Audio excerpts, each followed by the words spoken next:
Well, hello everyone. Welcome to another episode of the Hillbilly Files. My name is Leo, and I will be your humble hillbilly host today. And we have a very interesting story for you guys today. A little ride on the Wayback Train, if you will.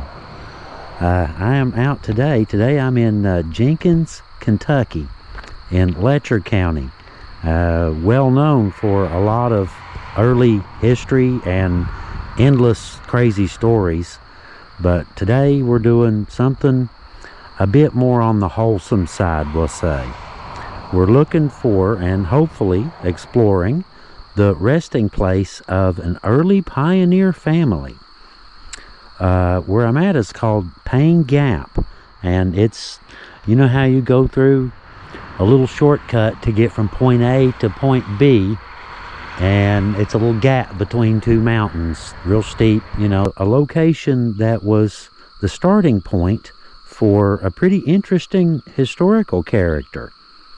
His name was Devil John Wright. Now today though, we're not just here for him. We're also looking for his parents and family that existed before him. This house right here was once an old two-story log cabin and was the home place of Joel and Eliza Bates Wright, who were the parents of John Wesley Wright. I'm not sure if John grew up in this house or not, but I'm sure he's been here many times with his family, and it's not far from where he lived. So here in a second, we're going to head down to an old cemetery and continue our little story when we get there about Devil John and some of this old history.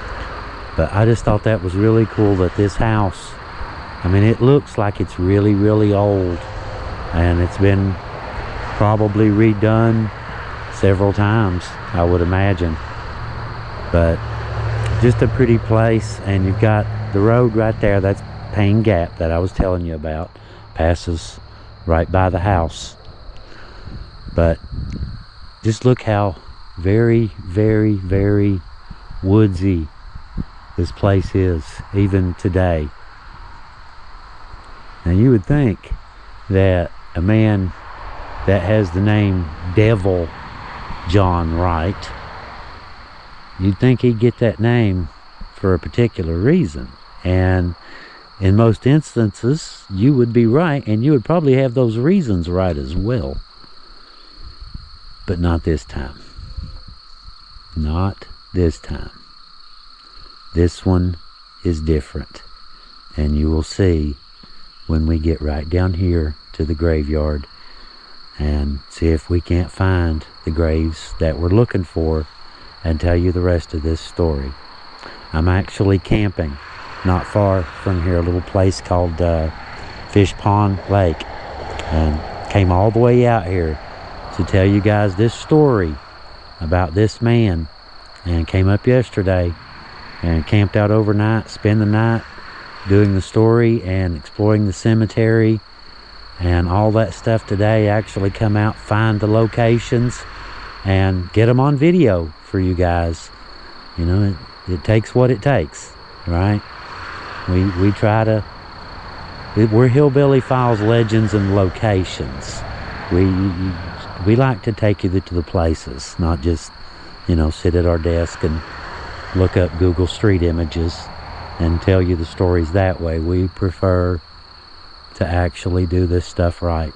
Do the homework ahead of time. Come out and find the places and actually take you guys there. Show these places to you guys and tell you what actually happened there. So anyway, I guess without further ado, I'll keep running my mouth, right? I'm just an old hillbilly with a big mouth. But I guess it makes for a good YouTuber, right? But anyway, we're going to head on out here just a second. It should be just a really short distance down this way. I don't know what kind of shape the old graveyard is in, you know, if it's overgrown or what, I don't know. But we're about to find out, aren't we? But just imagine that old house at one time being a log cabin. And no doubt that old log cabin is underneath there somewhere under that vinyl siding and modern 2x2s and all of that stuff. There's another house from probably many decades ago, and then an entirely different house before that, and then a log cabin holding all of it up. Very interesting, isn't it? Okay, let's head on out and head on down this way and see if we can't find this old graveyard.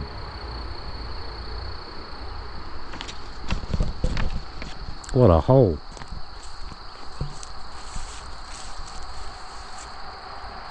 Looks like we may have washed out just a little bit right here, huh? Imagine this used to be the yard, though. I would say it was all cut and cleared at one time. But it was a beautiful old log cabin, too. I bet it was beautiful in its day. Alright, let's get on out of here and go find the graveyard. Well, talk about a rarity. I didn't have to climb a mountain today. I didn't have to do none of that stuff. I literally parked, stepped out of the truck, and there they were. Nice little place, little garden, pretty little houses, nice little community, another little small cemetery right there. Very pretty, isn't it? A little bench in there, shade trees. Nice little place to sit and visit. But what we're after are these right here. These are the reasons that I made this trip all the way over here. Now let me get comfy here. I'm just gonna make myself at home and tell you guys a little story. Now, so first things first, who was John Wesley Wright, also known as Devil John or Bad John? The details about his early years are a bit murky. Education opportunities were very limited in 1800s in Kentucky. People had to rely on hard work, ingenuity, and old school common sense to get by. John Wesley Wright served as a U.S. Marshal in the late 1800s, covering Letcher County, Kentucky, and parts of southwest Virginia. I'm guessing most of you thought he was going to be a bad guy because of the name. Locals often referred to him as Bad John Wright or Devil John.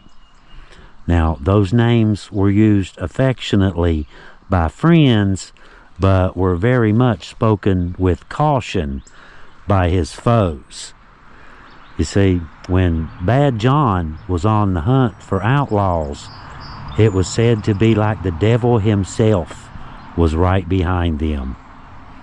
For the honest local citizens, this was a badge of honor. However, it made John very unpopular among those who had less than noble intentions. Several books and numerous newspaper articles have been written about Devil John Wright. The character Devil Judd Tolliver in the novel The Trail of the Lonesome Pine by John Fox Jr. was based on the life of John Wright. Devil John Wright of the Cumberlands is a history of John's life that was written by his son, William Troy Wright. John had 31 children by several different women and had several households at the same time, and was basically your 1800s polygamist. But no matter how many women he accumulated, he always seemed to pursue more, it said. He was known for providing well for all of the women and all of the children, so they seemed to be pretty content with the deal. In truth, Bad John was the living embodiment of law and order in Letcher and Pike counties. a real-life Rambo with a whole gaggle of wives and kids. But when trouble brewed, people knew that they could turn to him. His simple presence alone would calm down courtrooms. With the simple statement, "Your Honor, you can continue with proceedings now. I will be staying around for a while." He assured everyone in attendance that order was now restored and was going to stay that way. Devil John kept up his wild ways way into his 70s. He was a heavy drinker and a gambler, and always brewing his own brandy, and claimed it was the absolute best use for apples. Despite his rough edges, he had apparently a soft spot for his wives and kids, and he treated his workers right, making sure that they were all taken care of whenever they were on his land. Then, as most people do as they grow closer to death, he changed his ways and became a man of God. His parents here, Joel Ellis Wright and Elizabeth Agnes Eliza Bates Wright, she died in her 70s, the daughter of John Wallace Bates Sr. and Sarah Waldrop Bates. Joel was the son of Joel Wright Sr. and Susanna Bates. They had 8 children from all accounts. Before we put the video up, we'll look into everyone buried here and give, whatever information we can find. And we plan to do a full story on John in the near future, but for now, we wanted to shine a little light on an early pioneer family, one that dared to try and cut a life out of the rugged Kentucky mountains. Joel and Elizabeth were said to be immigrants from England, but that can't be true because their parents are also buried in this county, and they were born in Virginia. If you keep tracing that line, you would end up in one of the early colonies. So they have actually been in America for at least 3 generations when John was born. You can trace the Wrights back to the mid to early 1700s, and they're still in America. And that goes for Eliza's family as well. They are actually descendants of some of our country's original settlers, not more recent immigrants. Now, how wild is that? These are the parents right here. Joel Wright, 1817 to 1879. Gone but not forgotten. Joel Wright, July 7, 1817 to September 24th, 1879. Husband of Eliza Gaines Bates Wright. Right there. Letcher County Historical Society placed that marker. And right there is the original stone. And Eliza, you can see her original was just like his. For some reason, hers has turned dark and his has been cleaned recently. Eliza Gaines Bates Wright, March 7th, 1819 to February 1st, 1892. Wife of Joel Wright. Letcher County Historical Society. There they are, guys.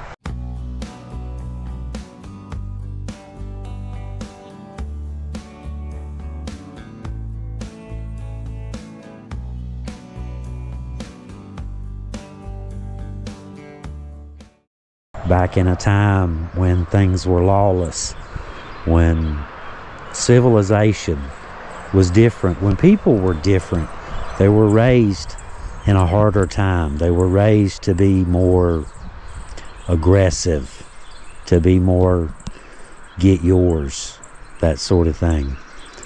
And so you had a lot of desperate people, a lot of desperate criminals, right? And it took a special kind of law enforcement. I mean, I know that you've seen all this kind of stuff, but I mean, you've got desperate criminals who have been brought up in a very, very rugged and wild environment and thrust onto the scene. They're going to do very rugged and very violent things, and it's going to take a very rugged and very violent man to make them stop. Devil John was that man, a real American legend and location.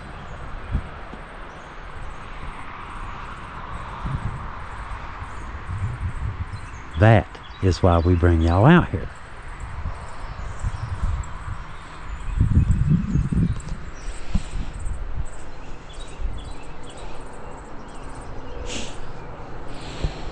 Amazing.